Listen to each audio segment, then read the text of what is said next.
کیا نیا سال یعنی 2026 پاکستان تحریک انصاف کے لیے کوئی بہتری لے کر آئے گا؟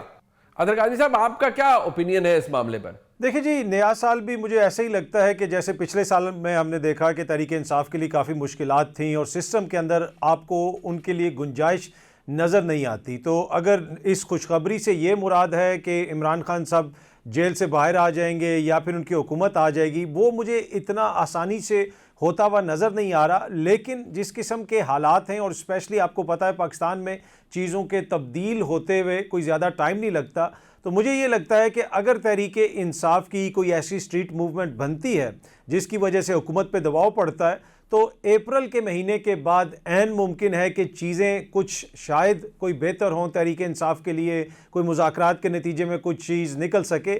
لیکن اوورآل مجھے یہ لگتا ہے کہ جو پلان ہے یعنی جو حکومت کے ذہن میں ہے، مجھے یہ لگتا ہے کہ جیسا 2025 تھا عمران خان صاحب کے لیے ویسا ہی یہ 2026 کا سال چاہتے ہیں، وہی کچھ ان کے ساتھ کرنا چاہتے ہیں جو پچھلے سال ہوتا رہا.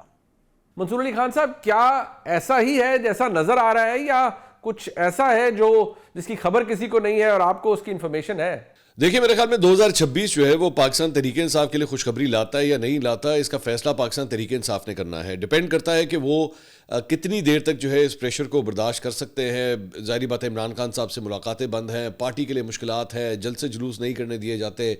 پنجاب کے اندر پارٹی جو ہے وہ تتر بتر ہوئی ہوئی ہے. آہستہ آہستہ آہستہ آہستہ پارٹی کا جو سٹرکچر ہے وہ اس وقت بالکل ڈسمینٹل ہو کے رہ گیا ہے. مطلب اس وقت صرف میں ایک چھوٹی سی اگزامپل آپ کو دوں کہ بیرسٹر گوہر جنہیں ہم چیئرمین پاکستان تحریک انصاف کہتے ہیں، یا سلمان اکرم راجہ جنہیں سیکرٹری جنرل پاکستان تحریک انصاف کہتے ہیں، ٹیکنیکلی اسپیکنگ یہ دونوں اس وقت یہ عہدیدار نہیں ہیں، کیونکہ یہ دونوں یہ عہدیدار اس وقت بنے گے جب الیکشن کمیشن آف پاکستان ان کے اس عہدوں کو ایکسیپٹ کرے گا.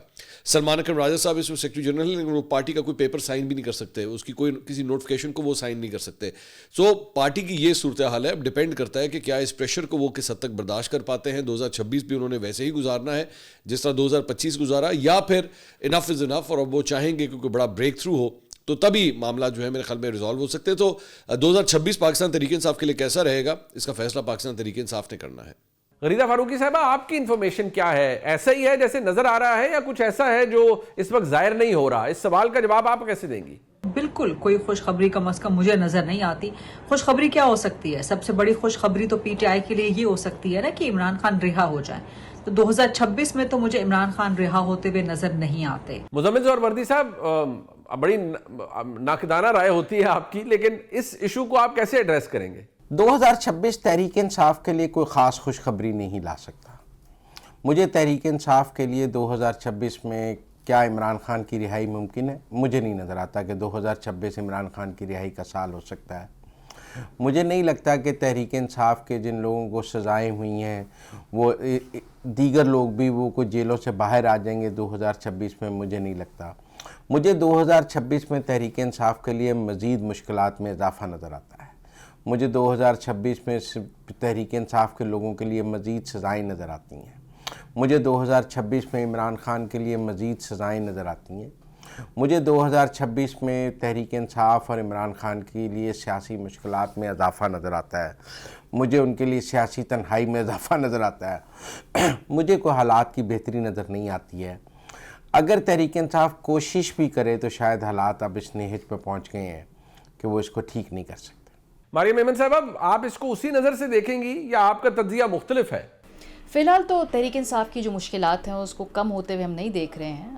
ہاں، لیکن مجھے لگتا ہے کہ جو شدت تھی جو ہم نے گزشتہ کچھ عرصے میں دیکھی اس میں کمی ضرور واقع ہوگی، اور خاص طور پہ جو مذاکرات کی آفر حکومت کی طرف سے ہے اور تحریک انصاف کی طرف سے بھی اس کو آؤٹ رائٹلی ریجیکٹ نہیں کیا گیا. تو اس کے کچھ دھڑوں میں سے کچھ لوگ یہ بات کرتے ہیں کہ مزاحمت ہی ہونی ہے، لیکن وہ ٹاک فائٹ ہر سیاسی جماعت کی اسٹریٹجی ہوتی ہے. لیکن تحریک انصاف بھی مذاکرات کے ٹیبل میں بیٹھنے کو تیار ہے، اور اچکزئی صاحب کی نامینیشن ہی ایک بہت بڑی اولیو برانچ ہے تحریک انصاف کی جانب سے.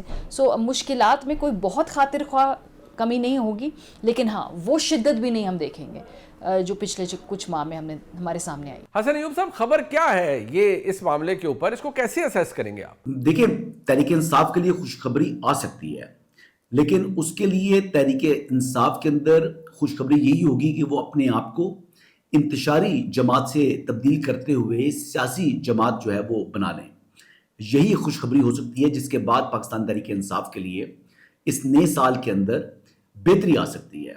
حکومت کے دعوے ہیں، میں آپ سب سے یہ پوچھ رہا ہوں کہ حکومت کا دعویٰ ہے کہ ہم نے معیشت بہتر کر دی، بلکہ ناقدین جبکہ یہ کہتے ہیں کہ نہیں جی کام اتنا ٹھیک نہیں ہوا اور ایکچوئل ڈیلیوری آنی چاہیے، لوگ ابھی تک خوش نہیں ہیں اس حکومت سے. تو کیا سمجھتے ہیں آپ کہ یہ حکومت کا موقف درست ہے یا ناقدین درست کہہ رہے ہیں؟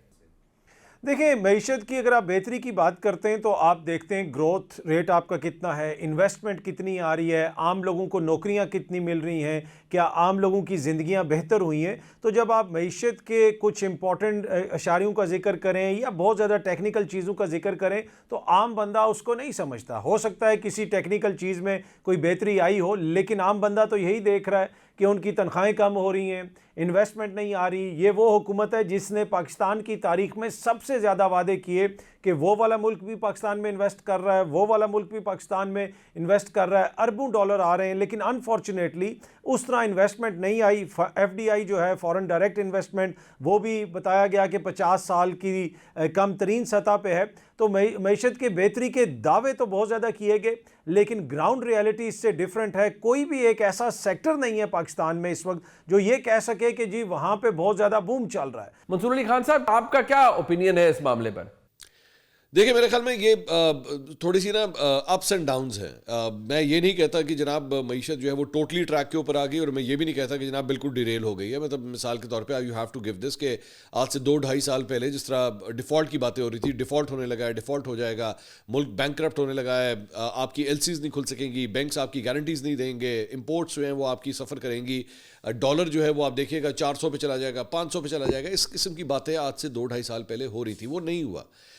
ڈالر کے بارے میں مطلب یہی ڈالر جو ہے وہ ہم نے اوپن مارکیٹ کے اندر 330-340 روپے کے اوپر ٹریڈ ہوتا ہوا دیکھا ہے. لیکن اس کے بعد اس کے اندر یہ ڈراپ آیا اور تقریباً کوئی 40-50 روپے کا اب تک جو ہے وہ ڈراپ ہے، اور وہیں پہ آ کے کھڑا ہوا ہے ڈالر. مطلب 278 سے لے کے 283 کے بریکٹ کے اندر اس وقت گھوم رہا ہے. اسٹاک مارکیٹ آپ کی تقریباً اب 2.25 لاکھ پوائنٹس جو ہے وہ کراس کر چکی ہے. یہ تو وہ گڈ افیکٹس ہیں. پی آئی اے کی پرائیویٹائزیشن جو ہے جو پچھلے 10 سال سے پینڈنگ تھی وہ آپ نے کر لی، وہ ہو گئی ہے. ظاہری بات ہے کویشچن اس کے اوپر ہے، فور اور اگینسٹ کی اس پہ ڈیبیٹ چل رہی ہے.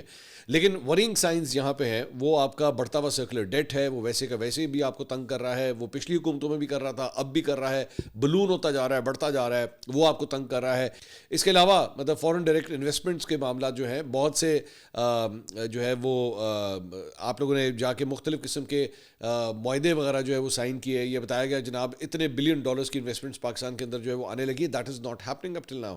ڈونلڈ ٹرمپ نے یہ کہا کہ جناب تیل کے کنویں کے ذخائر جو ہے وہ ہمیں مل چکے ہیں، اور آپ دیکھیے گا اب ہم بہت بڑی انویسٹمنٹس کرنے جا رہے ہیں. Where are those oil reserves? نہیں ہیں، فی الحال کہیں نظر نہیں آ رہے. سو کچھ جگہوں کے اوپر اچھائیاں ہیں، کچھ جگہوں کے اوپر برائیاں ہیں.